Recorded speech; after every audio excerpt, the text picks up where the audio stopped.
Христос се роди, на вистина се роди. Ова е поздравот со кој православните верници го честитаат големиот христијански празник Божик. Овој празник е синоним за мир, спокој и радост во семејствата.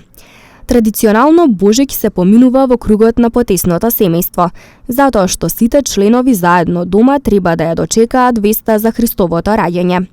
Отец Александар Стојановски од Тетовското архиерејско наместништво пред нашата камера го истакна значењето на овој голем христијански празник.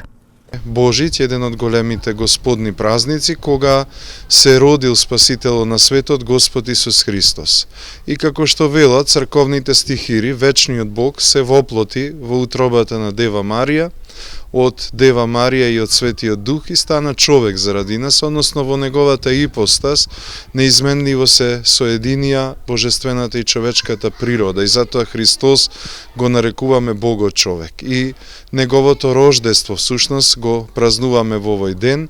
Имаме повеќе сведоштва во Светото писмо за рождеството, за тоа како пастирите ноќевале под ведро небо и отишле да му се поклонат на Христа, слушајќи и ангелите кои пееле слава на Бога во висините, на земјата мир меѓу луѓето добра волја, сведоштвото за мудреците од исток кои што патувале и ги водела звездата Витлеемска и дошле до Витлеем, до местото каде што се родил Господ Исус Христос, а градчето Витлеем па значи кога зборот ќе се анализира Витлеем долина на лебот, значи бидејќи токму во Витлеем е роден лебот на животот, Спасителот на светот, Господ Исус Христос. Во овој ден во сите храмови се служи празнична утрена богослужба, света божествена литургија на Свети Јован Златоуст, се поздравуваме со Христос се роди, на вистина се роди.